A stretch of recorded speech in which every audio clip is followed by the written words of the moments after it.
Ini adalah momen paling cemerlang dalam hidup De. Tidak hanya naik kapal tenggelam De, berenang di danau penuh buaya, dan bahkan menukar ikan kecil dengan ikan besar, mencuri makanan buaya, kemudian membuat botol air dari kulit ikan, menjahit dan membuat termos, kemudian dengan percaya diri memasuki daerah gurun yang tandus dan kering.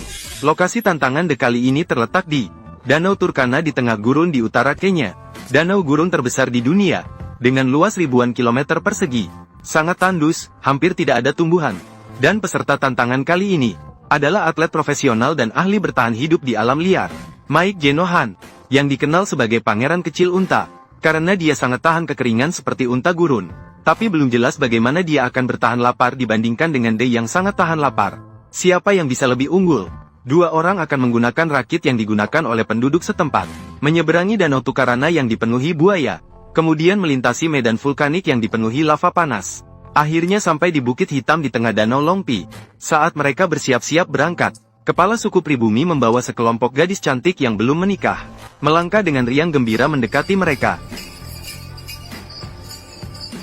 Untuk menjaga keramahan tuan rumah, kepala suku dengan sengaja berjanji, siapapun yang bisa unggul dalam kompetisi ini, akan mendapatkan kesempatan menjadi menantu. Mendengar pidato memotivasi dari kepala suku, Daddy dan Max hampir bersamaan, langsung berlari ke tepi sungai. INFILEKSFIL. Namun begitu masuk air, Daddy langsung mengalami masalah besar, karena sebelumnya di hutan hujan Amazon, mereka mengadakan acara makan di alam liar yang mewah, menyebabkan diri sendiri bertambah berat badannya paling banyak, dan rakit-rakit ini semuanya digunakan oleh penduduk setempat yang kurus kering, tidak bisa menahan tubuh kekar De. Dia melihat dengan putus asa punggung Max yang semakin menjauh. Kemudian dia menarik rakit kembali ke pantai. De berjalan-jalan di tepi sungai. Kemudian dia mengambil sebatang kayu besar dan mengikatnya di rakit, untuk menambah daya apung yang cukup.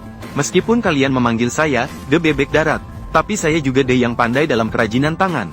Dan saat dia kembali ke air lagi, sisi Max telah berhasil mencapai kaki gunung berapi di seberang. Saat ini dia sedang mengumpulkan semua sumber daya yang bisa digunakan di tepi pantai.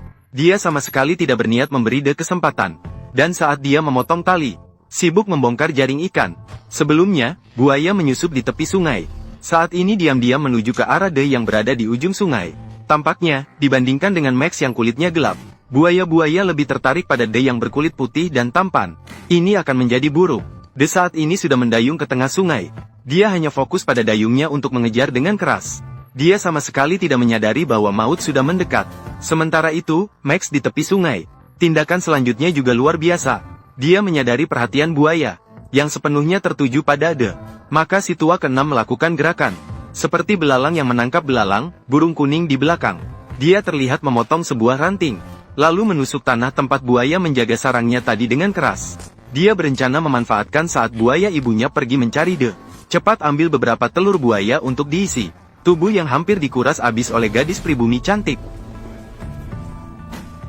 Semuanya milikku. Tidak ada satupun yang harus kelaparan. Tapi melihat dia segera mencuri dan kabur dengan cepat, sepertinya dia sudah terbiasa mencuri telur.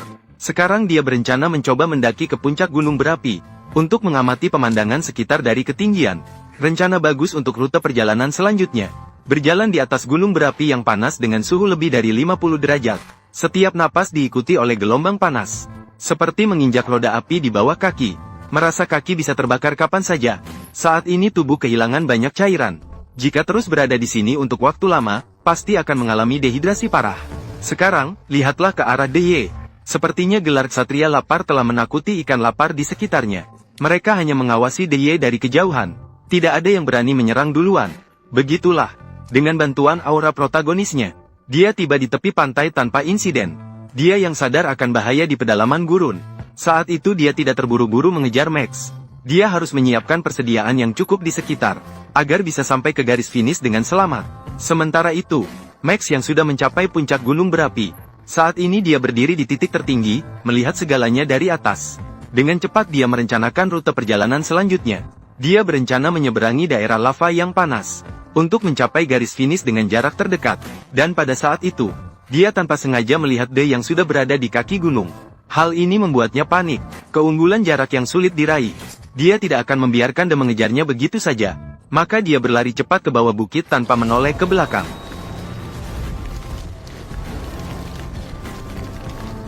Sekarang benar-benar panik dan bingung.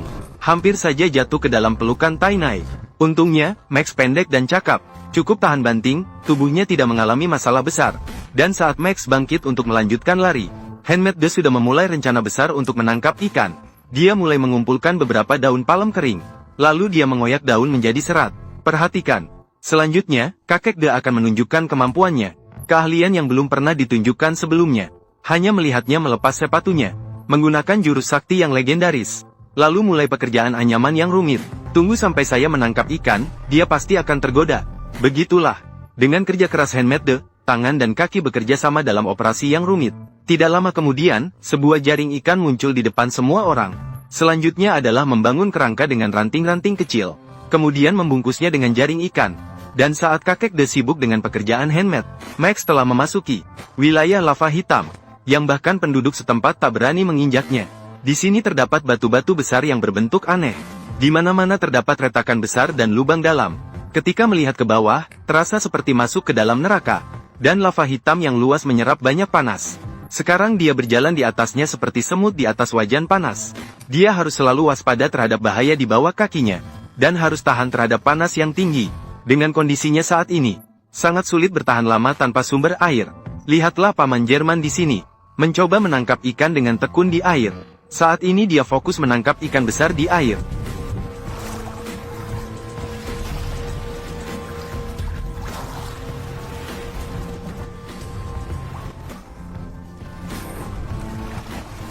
Harus diakui, alat tangkap ikan buatan tangan De memang andal.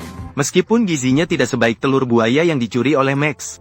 Namun bagi De yang kelaparan selama 3 hari, pada hari pertama sudah bisa makan. Protein ikan mentah ini memiliki protein beberapa puluh kali lipat dari daging sapi. Kehidupan ini sudah cukup. Dengan pengalaman menangkap ikan sebelumnya, sekarang, kakek sudah mahir menangkap ikan di sungai. Namun ikan ini tidak cukup memuaskan kelaparan. Sekarang dia berencana menukar ikan kecil dengan ikan besar. Jika kekuatannya memungkinkan, bahkan dia tidak akan melewatkan kesempatan untuk menangkap buaya. Dia mengambil beberapa tulang hewan dari tanah. Dia berencana menggunakan tulang itu untuk membuat kail ikan besar. Namun sebelum itu, dia perlu mencari tempat berlindung yang aman untuk bermalam. Kakek tidak ingin bangun dengan memeluk. Bukan nenek, tapi buaya. Dia menemukan tumpukan batu yang agak jauh dari tepi sungai. Lalu dia membangun tembok di sekitarnya dengan batu-batu. Setelah selesai melakukan itu, dia mulai membuat kail ikan dengan tulang dan ranting. Gantung ikan yang baru saja ditangkap di kail dan masukkan ke dalam air. Dan ujung pancing lainnya adalah tergantung pada jari kaki yang dapat menjahit dan memancing. Dan berfungsi sebagai pancing dengan jari kaki yang serbaguna. Begitu ada mangsa yang menggigit umpan, jari kaki yang peka segera merasakannya. Selanjutnya tinggal duduk di tempat perlindungan. Dan menunggu ikan besar menggigit umpan. Dan inilah Max. Berada di bawah sinar matahari terik dan terpanggang oleh suhu tinggi lava. Sudah mulai kelelahan. Beruntung dia menemukan sebuah gua batu. Yang bisa digunakan untuk berlindung sejenak dari sinar matahari. Namun ketika dia hendak menikmati telur buaya yang dicurinya sebelumnya, dia menemukan bahwa anak buaya dalam telurnya sudah kering dan mati. Sepertinya sudah kedaluarsa. Kecuali memiliki sistem pencernaan yang kuat seperti Aiden yang lapar. Orang biasa seperti Max pasti tidak akan bisa menikmatinya. Di malam hari, kakek yang sedang tertidur nyenyak tiba-tiba terbangun oleh jari kaki. Terbangun oleh tarikan yang kuat. Melihat kekuatan tarikan pancing ini, pasti ada ikan besar yang terjerat.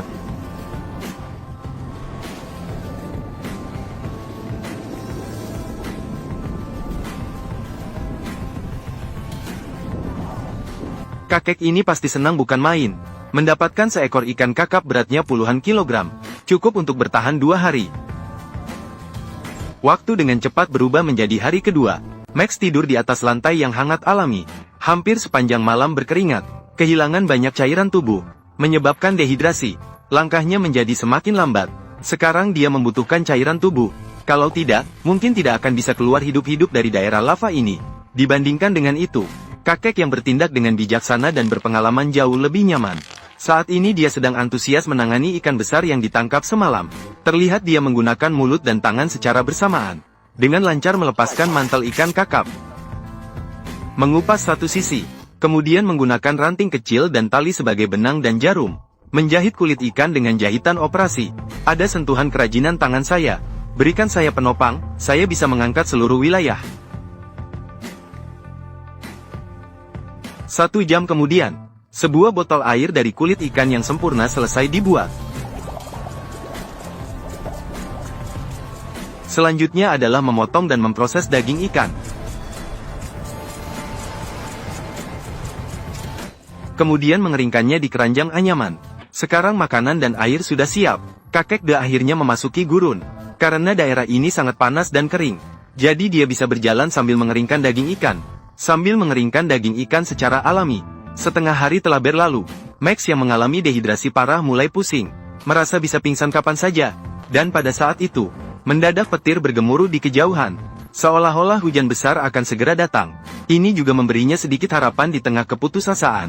Jadi menurutmu Max bisa dengan lancar menemukan air tawar? Siapa yang akan menjadi pemenang terakhir antara dia dan kakek De?